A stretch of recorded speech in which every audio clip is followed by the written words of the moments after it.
പശ്ചിമേഷ്യയിൽ യുദ്ധം രൂക്ഷമാക്കുന്നതിനിടെ US സൈന്യത്തിന് വീണ്ടും വലിയ തിരിച്ചടിയായി ഇറാഖിലുണ്ടായ വ്യോമാപകടം. പ്രാദേശിക സമയം വ്യാഴാഴ്ച പടിഞ്ഞാറൻ ഇറാഖിലെ ജോർദൻ അതിർത്തിക്ക് സമീപം US വ്യോമസേനയുടെ ഭീമൻ ബോംബിംഗ് KC-135 സ്ട്രാറ്റോ ടാങ്കർ വിമാനം തകർന്നു വീണതോടെ 6 വ്യോമ സംഘങ്ങൾ കൊല്ലപ്പെട്ടു.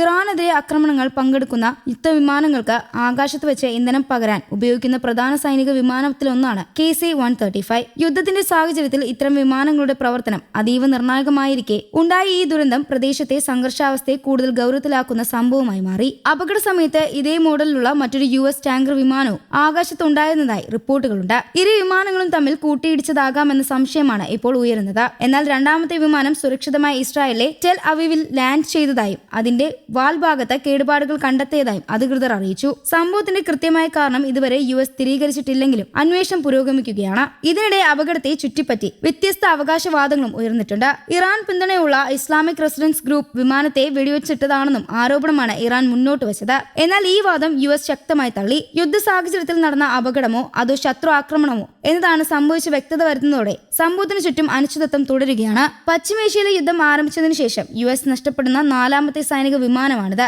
ഇതിനു മുമ്പ് 3 F-50 യുദ്ധവിമാനങ്ങളെ കുവൈറ്റ് അബദ്ധത്തിൽ വെടിവെച്ചിട്ട സംഭവം റിപ്പോർട്ട് ചെയ്തിരുന്നു. പുതിയ അപകടത്തോടെ യുദ്ധത്തിനിടെ കൊല്ലപ്പെട്ട അമേരിക്കൻ സൈനികരുടെ എണ്ണം 11 ഉയർന്നിട്ടുണ്ട്.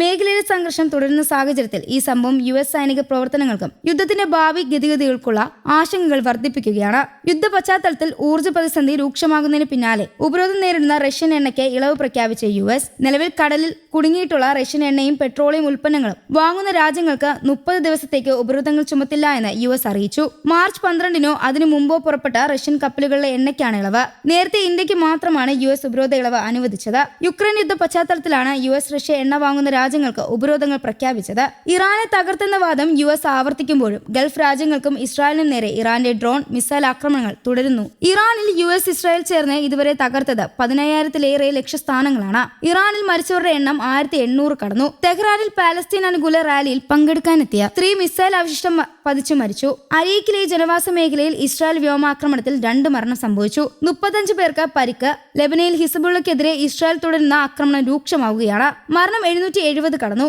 8 ലക്ഷത്തിലേറെ പേർ പലായനം ചെയ്തു. ലെബനനിൽ ഐക്യദാർഢ്യം പ്രഖ്യാപിച്ച് US സെക്രട്ടറി ജനറൽ രംഗത്തെത്തി. ഇറാഖിലെ കുർദിസ്ഥാനിൽ സൈനിക ബേസിന് നേരെയുണ്ടായ ഇറാൻ ഡ്രോൺ ആക്രമണത്തിൽ ഫ്രഞ്ച് സൈനികൻ കൊല്ലപ്പെട്ടു. തുർക്കിയെ ലക്ഷ്യമാക്കി ഇറാന്റെ ബാലിസ്റ്റിക് മിസൈൽ നാറ്റോയുടെ പ്രതിരോധ സംവിധാനം തകർത്തു. തുർക്കിക്ക് നേരെ ഇറാന്റെ ബാലിസ്റ്റിക് മിസൈൽ വരുന്നത് 3ാം തവണയാണ്. സൗദി അറേബ്യയെ ലക്ഷ്യമാക്കിയ 56 ഡ്രോണുകൾ തകർത്തു.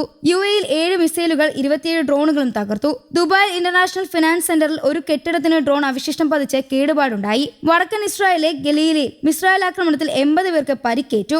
USന്റെ എബ്രഹാം ലിങ്കൻ വിമാനവാഹിനിയെ ആക്രമിച്ചെന്ന് ഇറാൻ പറഞ്ഞു. ഇത് തള്ളി US സൈനികം സജ്ജമായാൽ ഹോർമോസസിലൂടെ പോകുന്ന എണ്ണക്കപ്പലുകൾക്ക് അകമടി നൽകുമെന്ന് US പറഞ്ഞ് രംഗത്തെത്തി. US ഇസ്രായേൽ അക്രമ ഭീഷണികളെ അവഗണിച്ച് തെഹ്റാനിലെ തെരുവുകൾ ജനങ്ങൾക്കൊപ്പം പാലസ്തീൻ അനുകൂല റാലികൾക്ക് പങ്കെടുത്ത ഇറാൻ പ്രസിഡന്റ് മസൂദ് പെഷസ്കിയാൻ അടക്കമുള്ള നേതാക്കൾ, ദേശീയ സുരക്ഷാ കൗൺസിൽ മേധാവി അലി ലാരിജാനി അടക്കം നേതാക്കളും പങ്കെടുത്തു. എല്ലാ വർഷവും റംദാന്റെ അവസാന വെള്ളിയാഴ്ച ഇസ്രായേലിനെതിരെ പാലസ്തീൻ ഐക്യദാർഢ്യം പ്രഖ്യാപിച്ചുള്ള റാലികൾ ഇറാനിൽ നടത്താറുണ്ട്.